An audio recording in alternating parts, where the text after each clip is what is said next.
not going to get a second chance in the game. Let's go. Let's go Delta.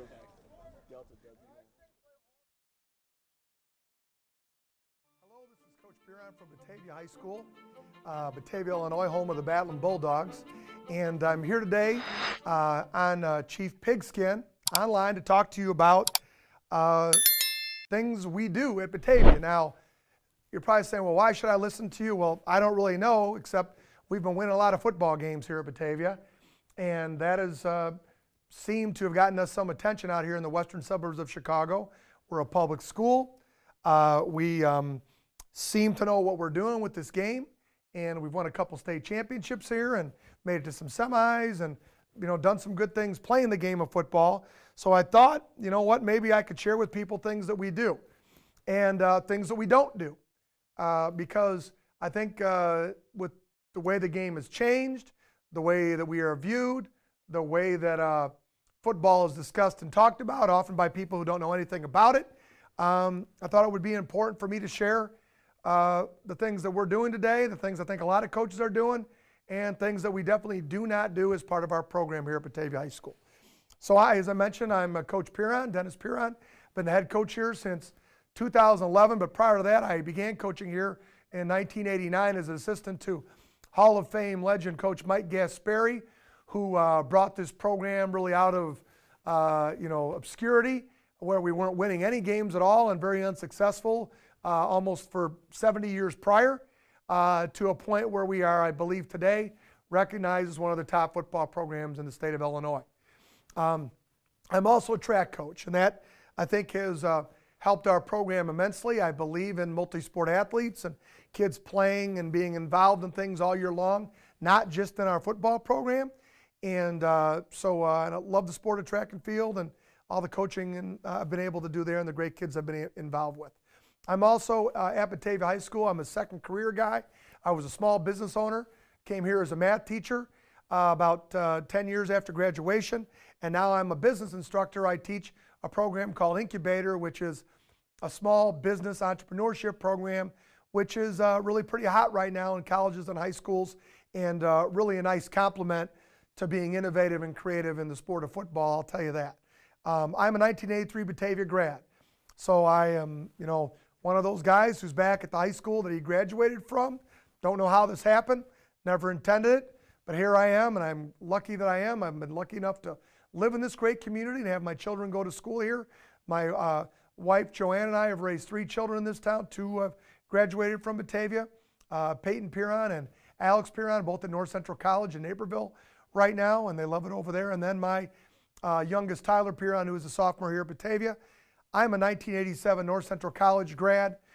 Coach Paul Connor coached me my junior and senior years. He's over at Wheaton North now, was a head coach there, and really a wonderful man who gave me a lot of football chops, as did Coach Gaspari as my mentors over the years.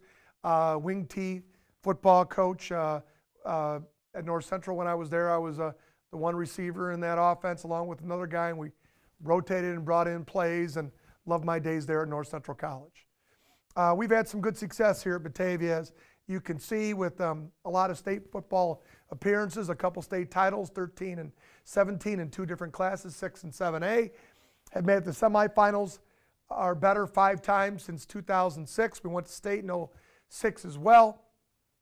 We have been lucky enough to be in the playoffs every year since I've come here. We've won conference titles in 6 of 8 years, and really have had a lot of great success statistically and overall with our football program here at Batavia. And some of these things are important to point out to you before I get into some of the things that we don't do, because I'm going to argue a few ideas or concepts that I think a lot of people hold sacred in football that I'm not so certain are all that important to be involved with what you're doing on a daily basis in practice. So the way that we do things are the way we've done them for quite some time now, and things that we don't involve with our kids we haven't done maybe ever, and that's important to understand.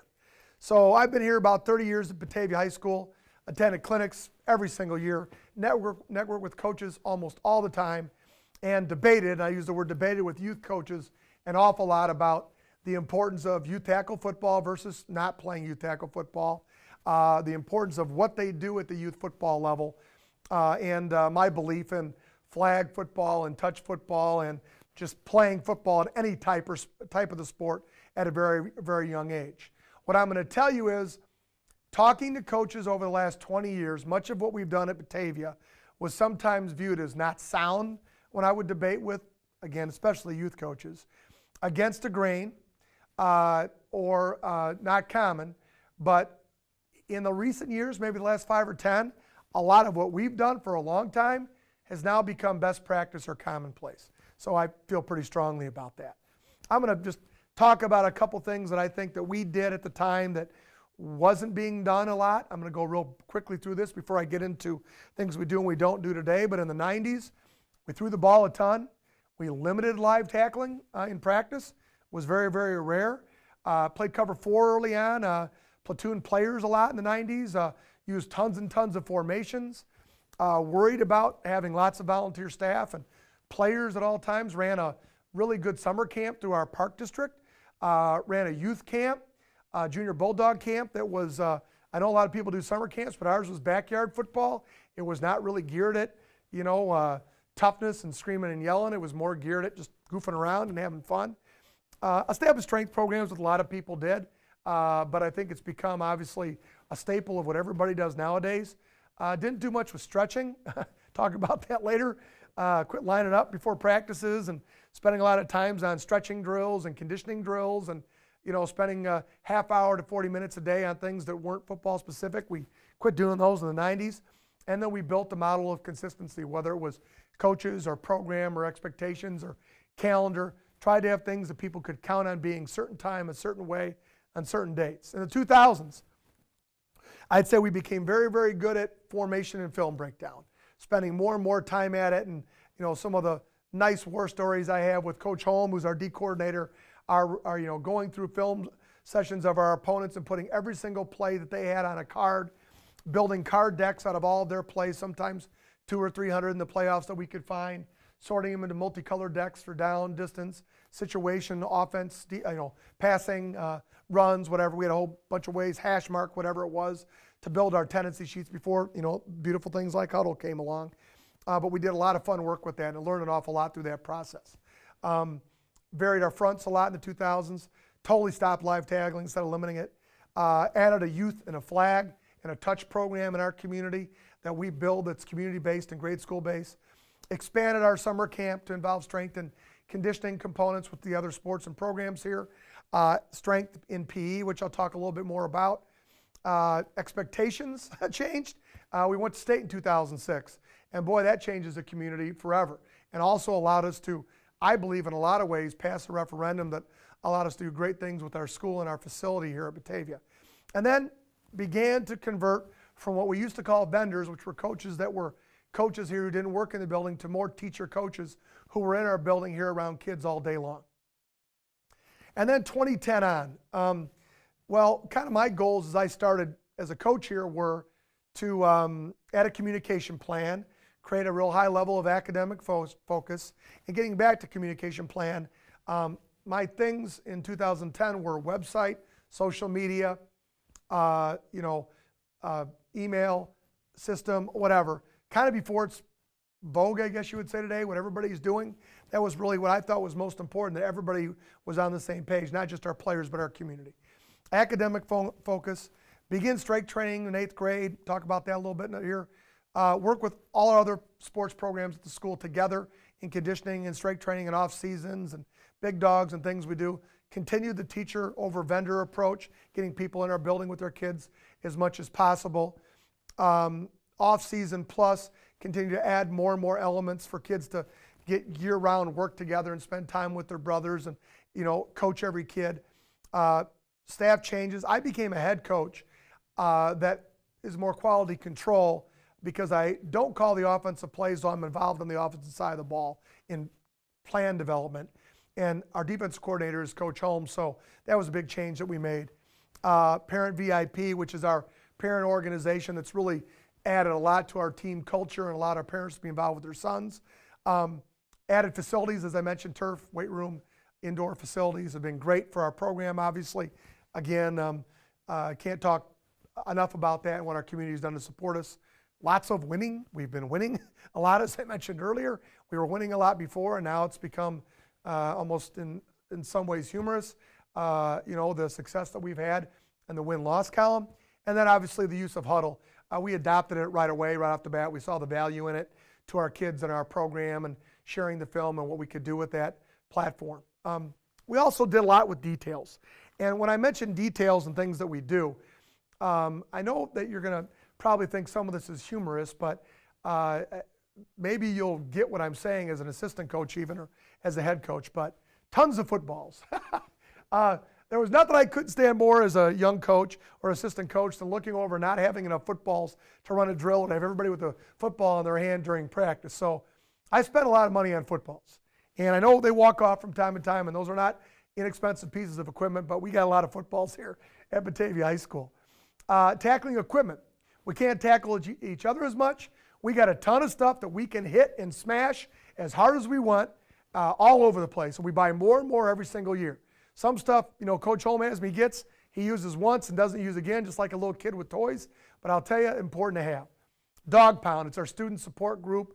It's our, the group of kids that organizes around our football program. It's been a great thing for us. A countdown clock, you all got them. I will tell you that looking at that clock every day in a weight room, if you don't have one at this point, you get one. Looking at time ticking away going into your season, it's amazing to see how quickly that clock goes from 300 to 200 to 100 to 10 to 0. A lot of game day stuff we've changed detail-wise. Coach Kalowski, one of our assistant coaches, we call the general, has been here with us for over 10 years now. I still think of him as a kid. The stuff that Coach Kalowski, who didn't play football in high school, by the way, has been able to do with our program are phenomenal in terms of detail planning on game day. The stuff that he thinks about from, cold weather, our footballs are warm, they're moist, that sounds silly, and catchable. I don't know about yours. We've played teams where it's raining outside and they've got wet, muddy footballs the whole game. We've got a clean, dry football in every single snap. Small, simple thing. It's one idea of things that he thinks about that I think is a really big deal. Halftime nutrition, things that we organize with our kids. You feed your kids at halftime, we do here at Batavia. And those details I think are very, very important, making sure that they've got energy for the second half of a game. Last time they ate, I don't know. That's important here, so we do it. So we got a kind of a checklist of some of those sorts of things Coach K is in charge of. Gear and school deal. I don't know what you do at your school. Another detailed thing is we are a sponsored school, and that school deal is very important to all of our programs in terms of quality gear for our coaches and our players and the opportunity to brand yourself in the community. Fundraising plus, we do a lot more fundraising than we've ever done before. It's a necessary evil, I think, of building a program and a system, putting things in place that are good for kids, so we do that. Team posters and the marketing of our program, we do that with multiple posters for our season, our youth camps, our seniors, our lineman poster, we call all that sort of a thing that we give out to teachers, hand out to kids, and have available. Lineman focus. I would say every program tries to do something special for their linemen, but I promise you here at Batavia High School, our linemen are the most highly valued part of our program from day one, and we make a big deal about it.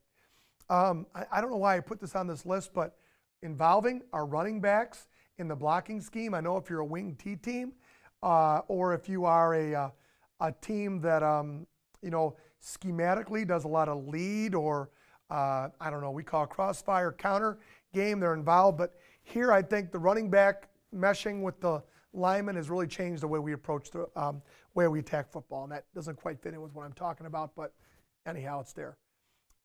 Being organized and working with charities and supporting local charities that support our kids has been a big deal for us in the last 10 years. And then facility storage, places to put gear, and all the stuff that we're accumulating that we're using around our program has been very important to stay organized. And then another little detail thing is some of the stuff that Coach Kyle Mateo does with our kids with college programs and the lists we provide and the information we give. We've been told by many coaches that what we share with them, which is a live Google Doc of information and data, is probably second to none, as good as they've seen in the state of Illinois. All right, so I'm talking about things we do and don't. So things I want to base some of this on is how the game has changed. All right, we know this, right? We all know this. But I also say that It's safer, better, and coached better than ever before, and it's more fun than it's ever been. There's more research and information available about training than at any time in history at the touch of your fingers, so you can use it. We do have a lot more competition for other sports, but we do coach a sport that kids can just join for the season and then go on to their other stuff. It seems like a lot of the other things aren't the way that we are. So there is specialization. I understand that. We deal with concussions. There appears to be less youth playing, but here at the beginning of 2019, what I will tell you is it does feel a little bit like the tide has turned, that we're moving in a different direction, and I see that in my own community. So the question you have to ask yourself is, what changes have you made? Have you changed as well? And I know we have often felt like we saw some of this change coming. I'll be honest with you. Some of the things that we've done just felt like they were the right things to do. It isn't like we were worried about specialization. We were thinking about concussions when we organized our youth flag and touch program, because it was way before that became something in the media. What I'm going to tell you is, often things that you do are done because you believe them the right thing to do, okay? So I think that's important to talk about. So here are some things that we simply do not do, okay? Batavia High School does not live tackle or have live contact in practice to a great degree. We do pretty much all thud, and often even that is we'll go against bags an awful lot with O&D linemen, especially when we're working offense during the week. I would say we use bags every other day but 2 days a week, and we don't ever live tackle. With one exception, we do a scrimmage, and even at that, I tell the officials quick whistle. We haven't live tackled for probably 20 years. I've talked to a lot of coaches, especially youth coaches, about this, middle school coaches. How do you get good at tackling if you don't tackle in practice? That's not where you become better at tackling, guys. You become better at tackling through drilling it. The amount of repetitions that you can get in a practice or even in a game tackling somebody are low.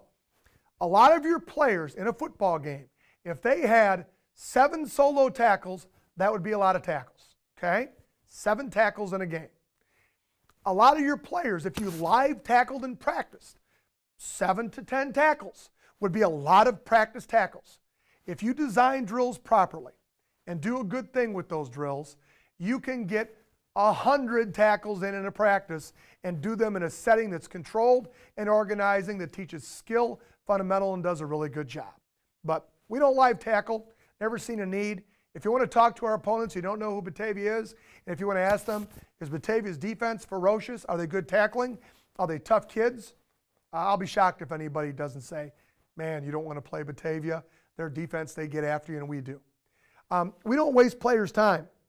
There's nothing I think that drives a coach crazier than me, especially. I'm a little nuts. If I look around and I see players waiting for something or not involved in a drill or a small group doing something one person at a time while 20 kids are standing in a line, that's not a well-designed drill. That's not efficient. That, frankly, is a waste of time. I don't want to waste players' time. I want them to take the best use possible of a practice and make themselves better as players. So it's important that if you are going to have a practice, and I don't think it needs to be very long, if it's well organized, that you're going to have everybody actively involved in as many things as you possibly can for that 90-minute, 2-hour, 2-hour and 15-minute period.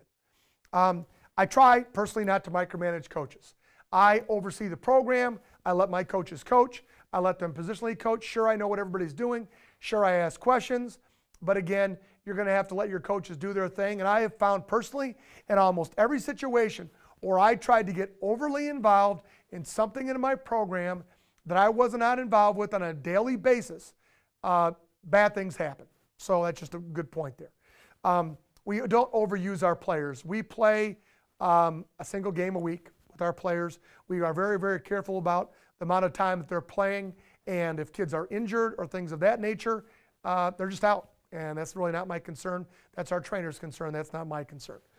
So kids don't play multiple games a week at Batavia High School. They play effectively at most a single game of football in a calendar week. I mentioned this earlier, but we don't stretch before practice or get in lines or do like a 20-minute circuit or a tackling circuit or something like that. The whole team together. We talk. We usually begin practice with some sort of a message or team activity or something the kids are used to, but our warm-up is always active, and it goes right into drills that are going to make them better football players, with the exception of our linemen. Our linemen do have a little routine that they go through, and I think it's in big part because the amount of time they have to spend on practice, drilling the things they're doing scheme-wise. It's almost a little bit of a lighter period, and their coach delivers a lot of messages during that time. We don't do any drills to make kids tougher. I think that's the stupidest thing I ever heard of. Your kids get tougher and gain confidence in the off season. I think of probably the worst stories that I have of the game of football when I was younger. Always involved coaches pitting kids against each other in drills. One kid kicks some other kid's ass. Wow, everybody goes crazy. That kid's humiliated. That kid's a star. And, everybody feels great about it, except for the kid that got his ass kicked who doesn't want to play football ever again. So those drills should not exist at all in football anymore. I don't see really any point to them. We can compete. We can do the things that we have to do, but we're not going to do drills that make kids tougher here at Batavia High School. They're going to be plenty tough enough from the work they all put together into a season. Argue with officials. Now, this is a tough one, but I make it a point. You can ask my coaches. I talk about it every staff meeting on Sunday morning. I can't think of a situation where an official picked up a flag on a holding call because I screamed at him, or a guy changed a call because I screamed and yelled at him and said that he was screwing our team over or something of that nature, right? I have seen situations where I've talked to officials about the application of a penalty or a rule and conferenced and talked and discussed and got it fixed or got it changed. But nothing good comes of berating and going after these people who don't make even enough money to be doing the job. We should be lucky that they're doing it, and screaming and hollering and being all over them all game long. I just don't see any good that comes of it. I think people see it on TV. I think people think it's important to do because, it seems like it's a job of yours. I know in basketball, it's all I ever see. I'll tell you, I can't stand it. I think it's the dumbest thing ever. I should be worried about the next play, the call, the situation, what's happening in the game.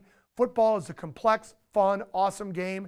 Wasting time and energy yelling at a person who is making a call that they believed was the right thing to do because the rules they're applying to their training seems like nonsense. But again, a lot of people are worried about that all the time. Disorganized. Not going to be disorganized. Not going to be disorganized with practice, not going to be disorganized with prep. Going to make sure everybody knows what's going on. Going to make sure there's no confusion with communication or things of that nature. Again, it's a complex sport. There's a lot of moving parts. We've got close to 180 kids in our program. We're a school of about 1,900 students, so we're going to be very, very busy. A lot of different things that we do every single week, but we want to keep things organized and we want to keep them together. We're not going to focus on winning. We aren't going to talk about we got to win this game, or if we do these things, we will, winning is this result, or we need to win so many games to make the playoffs.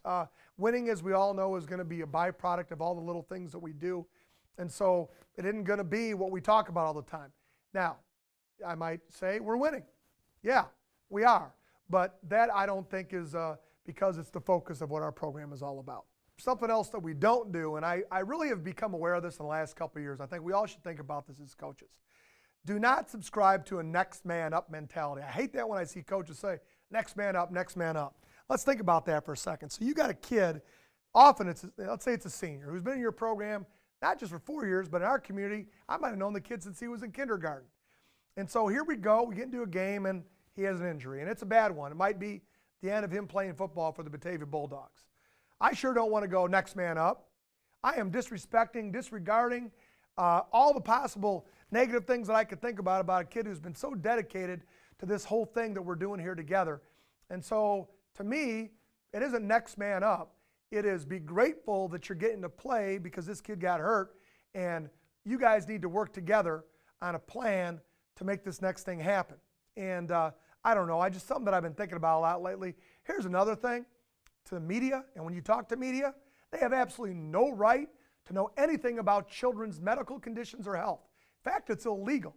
And I don't know when it became important for media in high school to talk about it. I get at the pro level, like there's gambling involved in money. I think it's kind of funny there, but so we need to know what the injury report is so we know what to place our bets on, I guess. High school level, shouldn't be too much betting going on.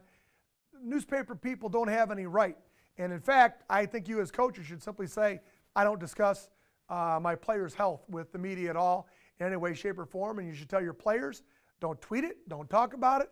The physical, medical, in fact, I mean, your kid's gone off to college, right? You can't get medical reports because it's against the law for the college to tell you that kind of stuff. So let's be thoughtful about that. So don't do it. Off-season 7-on-7 and skill development. We don't do much here with 7-on-7 and off-season stuff in Illinois between football season and summer.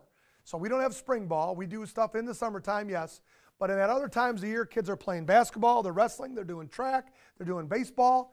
If they aren't doing those things, they are doing strength and conditioning with our football coaches here at Batavia High School. It's illegal for us to do it ourselves too.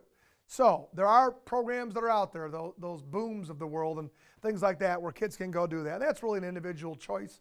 But we don't have a lot of kids doing that. What we found is that frankly, it hasn't hurt our kids collegiately, hasn't hurt our program success-wise, doing a ton of off-season 7-on-7 in the springtime or in the wintertime. We can work on strength, speed, conditioning, all that outside of the football season and focus in summer and football season on the skill development piece and our offense, defense, and specials. We don't emphasize mass lifting. We try to strengthen kids athletically here overall. We do know that kids do a lot of stuff in our school. We have 2- and 3-sport athletes, especially 2-sport athletes at Batavia High School. I don't know how it is at your school. I know it's hard to share athletes. We don't seem to have a problem. Our coaches work great together. But getting back to emphasizing mass lifting, we lift, we strengthen, we condition, we train, we work on all kinds of great things to help our kids improve as athletes year-round, but that's really not one of them because we don't want to slow them down. Talent grabber, coach best kids first only. I think we like to move kids along slowly as best we can. Occasionally you'll have a kid that you just can't help it. But I can't think of much worse than a kid that's been with your program again for 4 years being replaced by a freshman or a sophomore just because maybe of a little bit of pressure or you saw one little thing in summer. You really got to be careful about that upward movement of players within your program, especially if you want to have a complete program with good numbers and lots of kids who are enthusiastic about playing.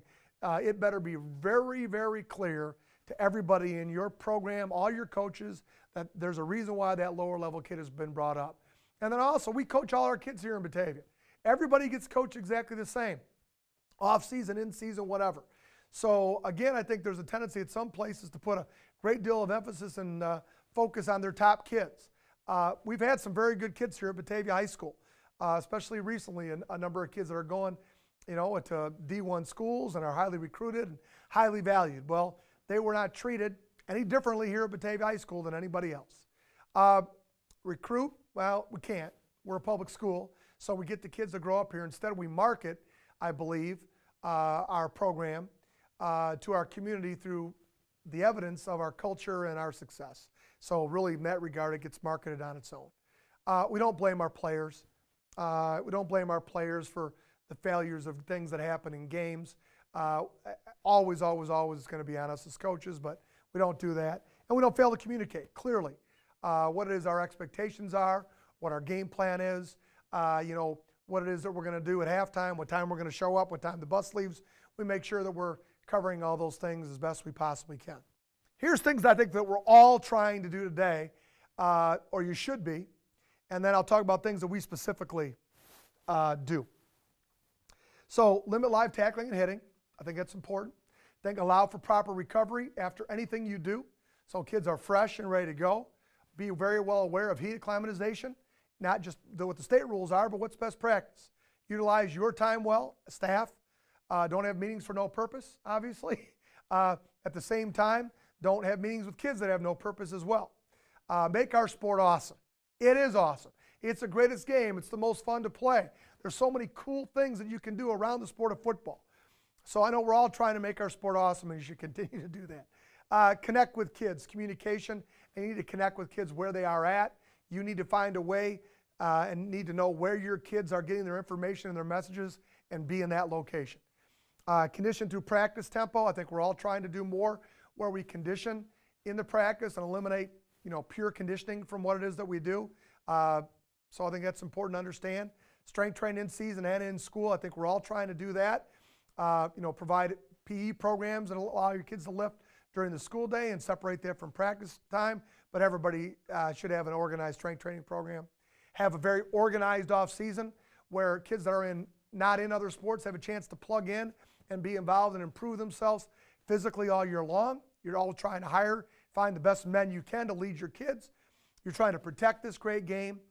You're trying to protect the health of your players who play this game. And you all are under the realization, I think, all today that information is greater than motivation.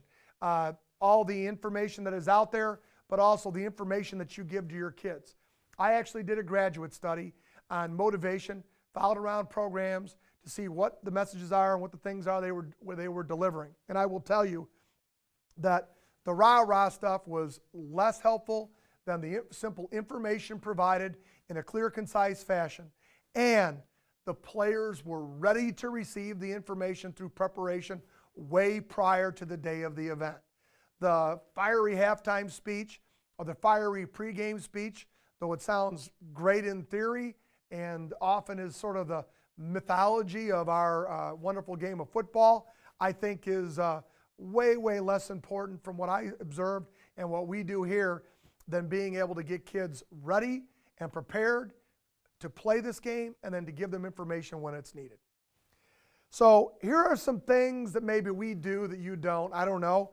I'm being a little bit aggressive here in this thought, but maybe you'll pull something from this and think about it a little bit, because these are things I think that are a priority for me. Develop players from a young age. Again, we can do that in Batavia because we are a K through 12 district, a town, Batavia, that captures all the kids that live within it.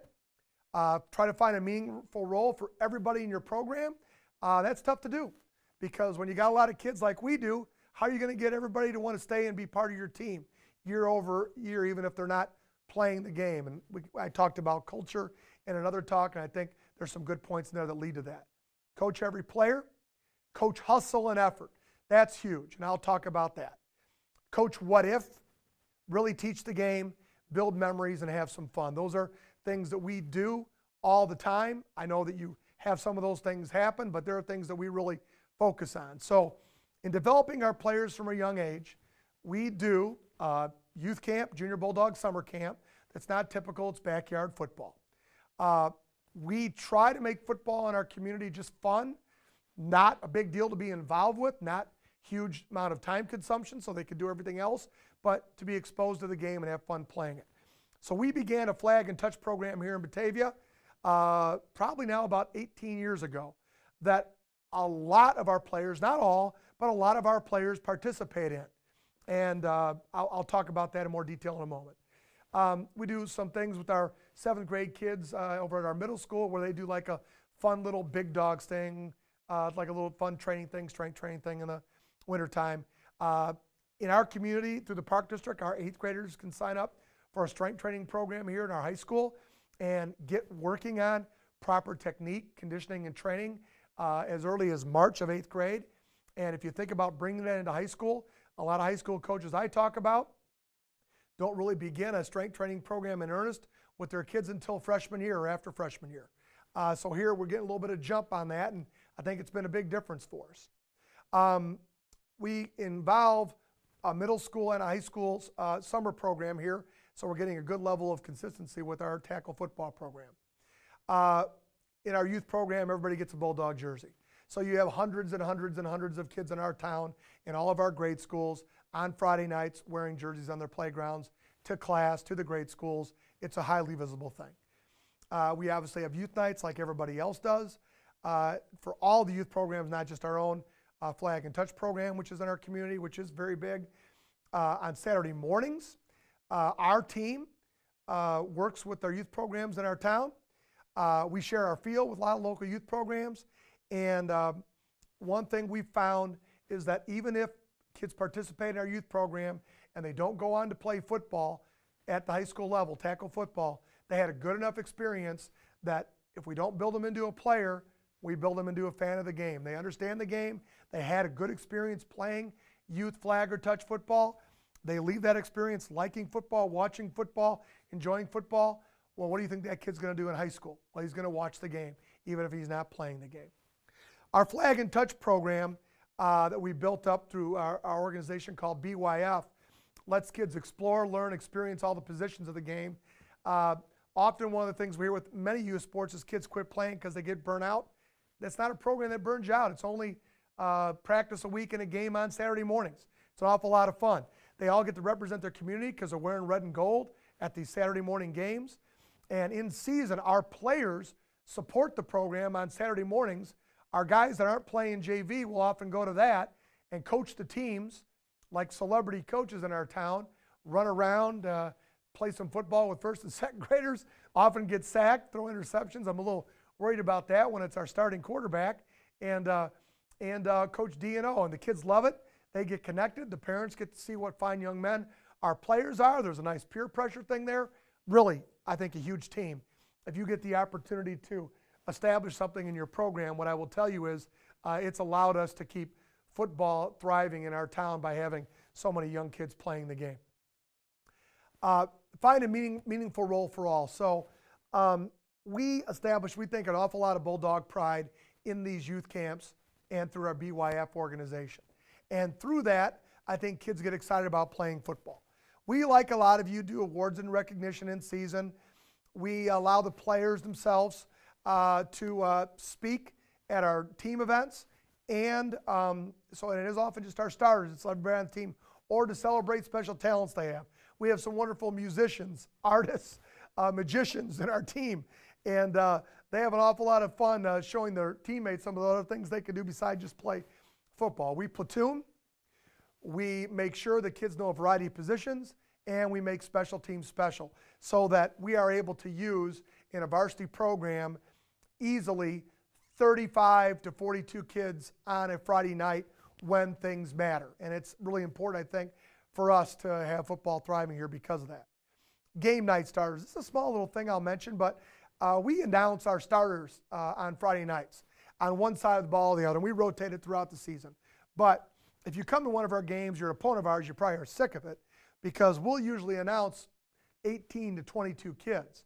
And you'll say, well, how are all those guys starters? Well, if you watch us play O or you watch us play D, what you'll notice is we use a lot of players in a variety of packages and sub-packages and things.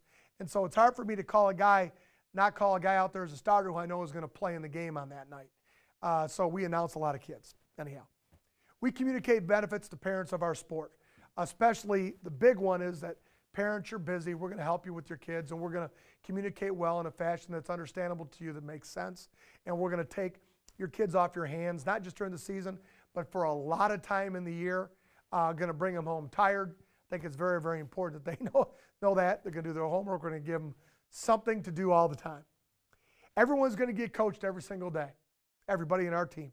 Not just our top players, not just our starters. Everybody's going to get to play. Now, that's a tough one, especially depending on the size of your program. But everybody needs to play the game of football at some level. And we found that the JV schedule for our varsity or the sophomore B or the freshman B or any of those games we can throw together are very, very important.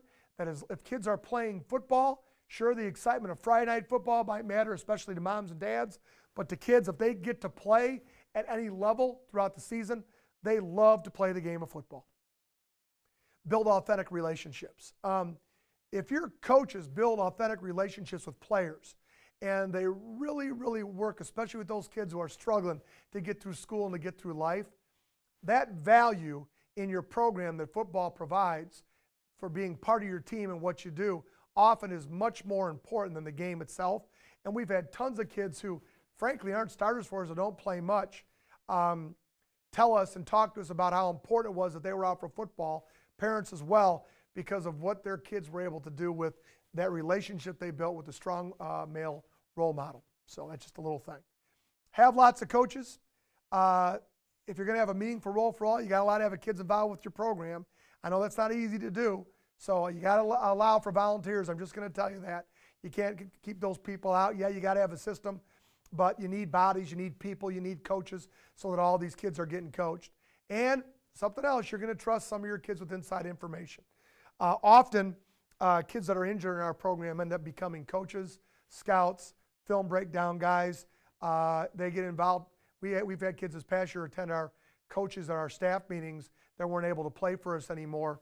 And I will tell you, it made a big, big difference in their lives. So you're going to coach every player. It's something I think that's very, very important. You're going to begin that development when they're in 8th grade.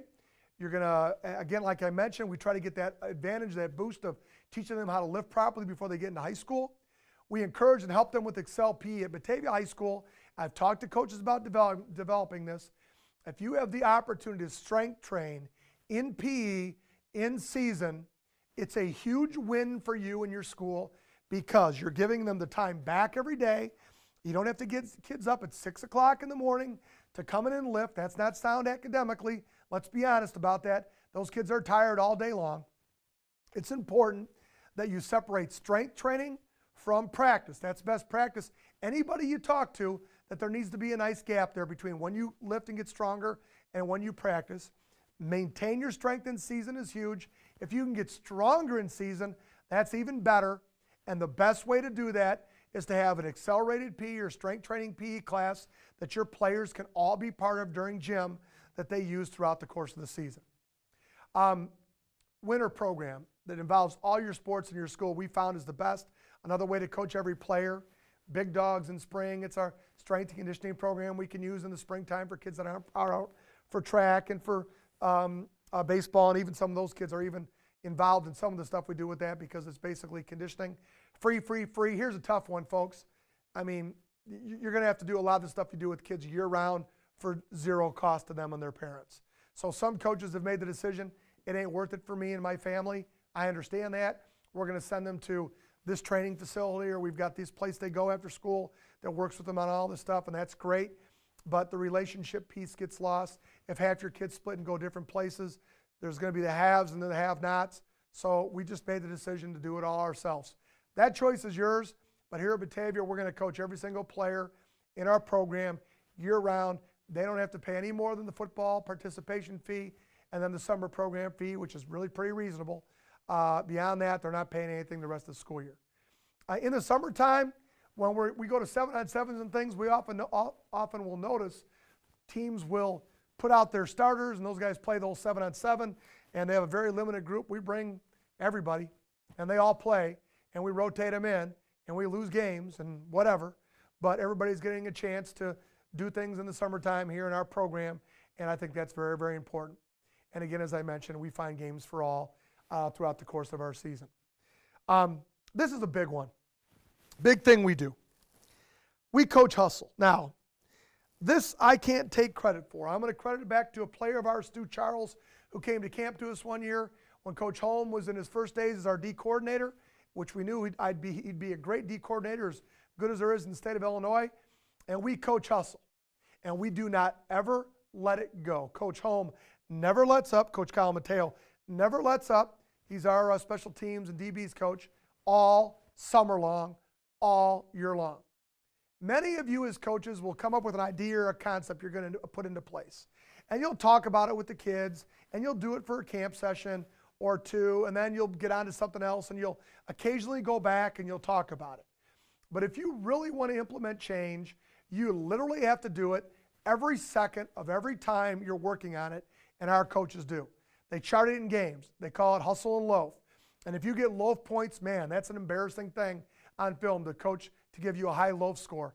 And some of our best players had early high loaf scores that went away as time went on. We do it in the summertime in 7-on-7, and this is primarily a defensive thing, but the spillover to offense has been to our players to getting on the football, to lining up properly quickly, to hustling to the ball, to getting back to huddle, to getting and bringing plays on and off the field, to getting downfield blocks, to missing blocks. It all spills over into your whole program. Do not let it go.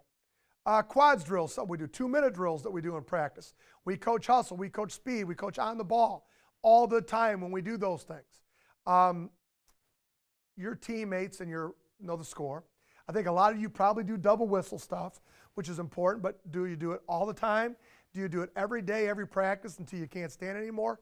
You do not ever let it go. Coach Holm brought another kind of hustle drill to us called the scramble drill. And it was a drill that we kind of invented, he invented in 2017, which was a breakdown for our quarterback and what defensive players should do when the play breaks down. And it's a tough in-practice conditioning drill, let me tell you, but it's football specific like all of our conditioning is. The drill allows for your receivers to find a way to get open when something falls apart and focuses on defense, making sure they lock onto somebody.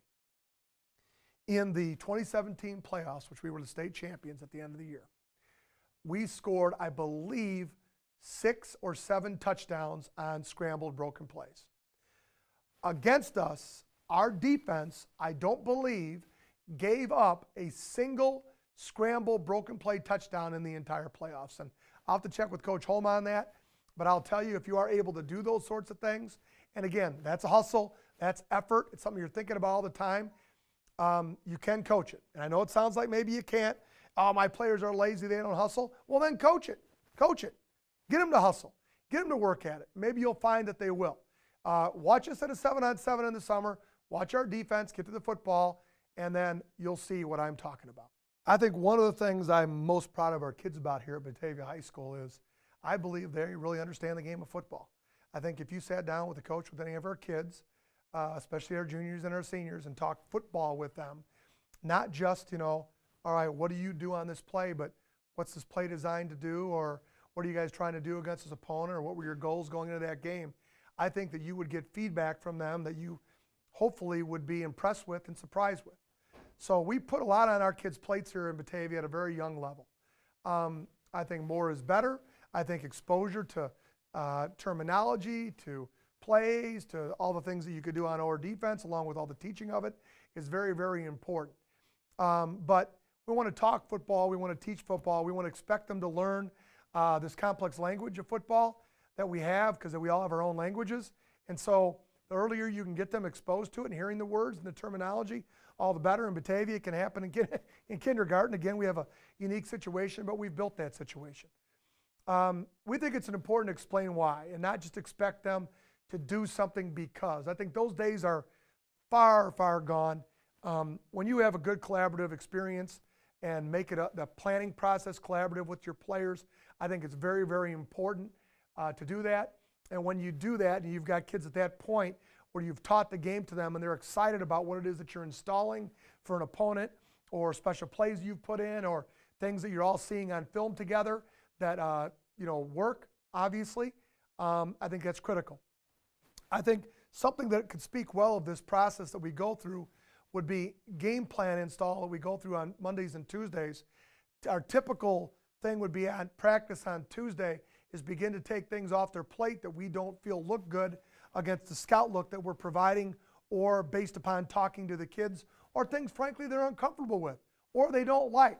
Why would I run a play that my kids think, Coach, I'm uncomfortable with this, or I don't like the way this is looking, or I'm not seeing what you're seeing or you're talking about? Well, if they're not seeing it, regardless of what I think, probably not something worth doing, so we throw it in the garbage can.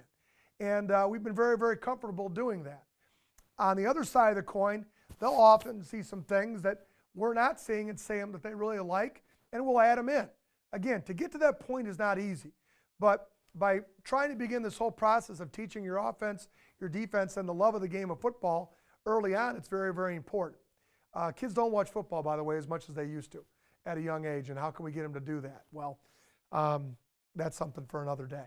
But why we are doing all this again is so that we are all on the same page come game time and very, very comfortable with the approach that we're taking to a given opponent.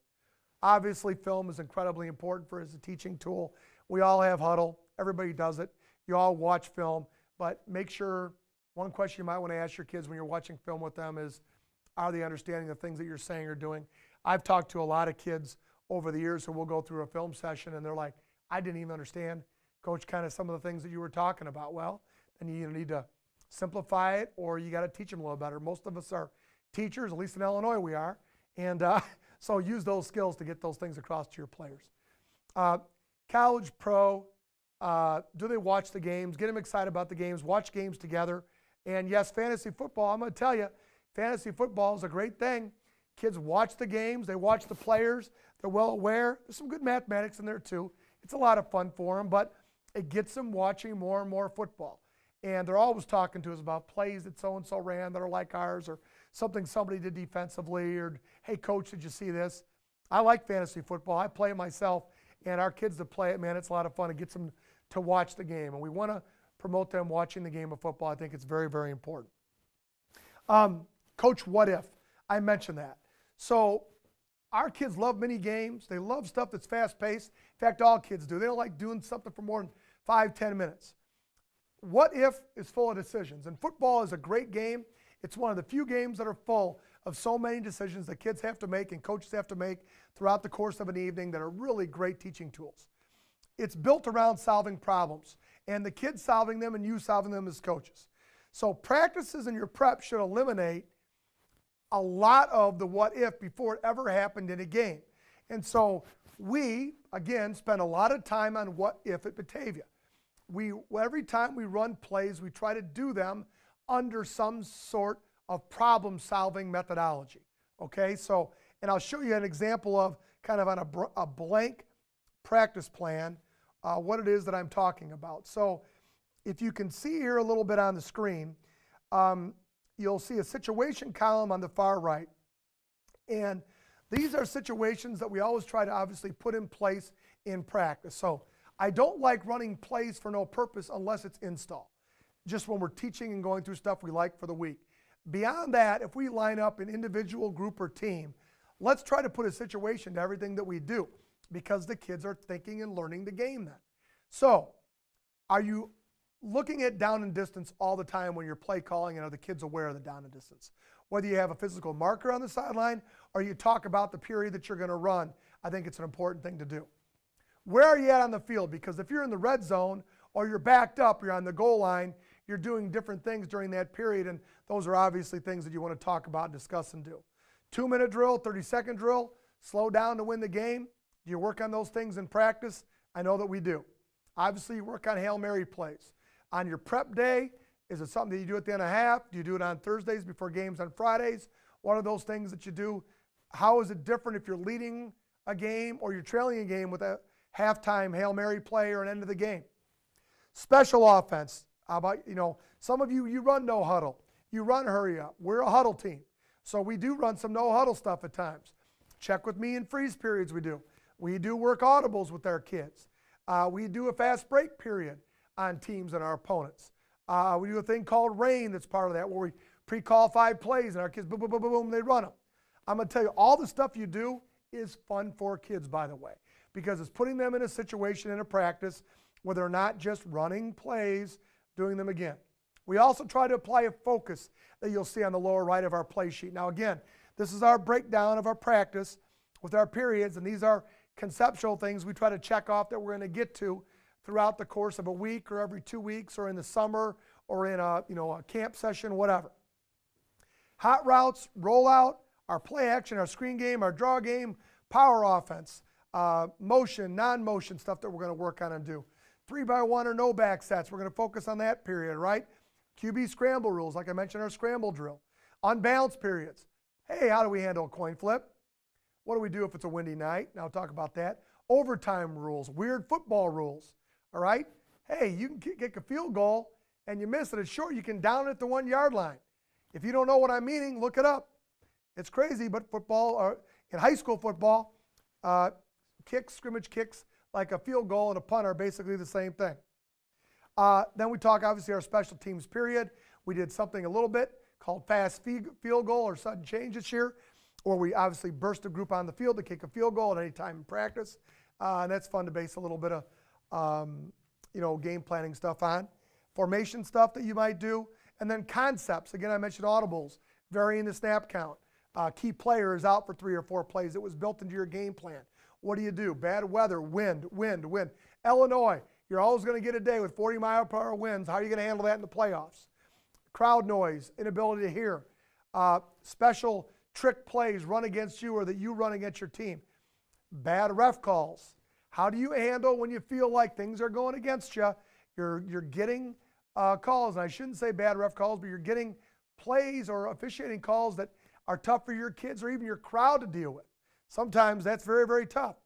Weird formations on O or D, specialty stuff, momentum swings. How do you Deal with that. And you can practice these things. They're fun to do. You can tell the kids, this is momentum swing period. Here we do. We're going to take a shot play. They're going to take a shot. They just got a turnover at the 40. We know this is coming. How do you finish the game? How do you work on mounting a comeback? Drill things and stuff you can talk about.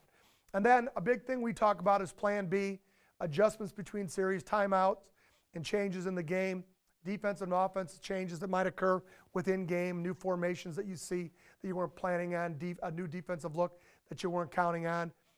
You can work those things. You can go into practice, tell your kids you're going to see a 3-4, and then the first 3 plays you run against an even front. And what do your kids do? How do your linemen handle it? How does your quarterback deal with it? Does he go, Coach, you said they were going to run an odd front. What are we going to do now? Well, you know what they're going to do. You better adjust, and we better make a call or do something different. So, I mean, that's a lot of stuff I threw at you in a quick period there.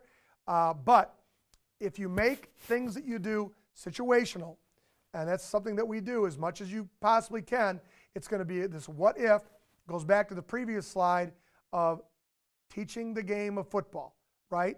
And that's how you teach the game of football, is by coaching what if and doing a lot of it. And the kids get excited about those what if periods and get better and better at them as we go throughout a practice session. The final kind of thing I guess that I would like to say about this, and I'll go back to my sort of opening slide here. As I think about it, are all of us, love this game that we coach. And probably more than likely, a lot of things that I said I think that we do that you don't, maybe you do, or you do some of. The question is, how well do you do them, or how much effort are you willing to put into continually doing those sort of things?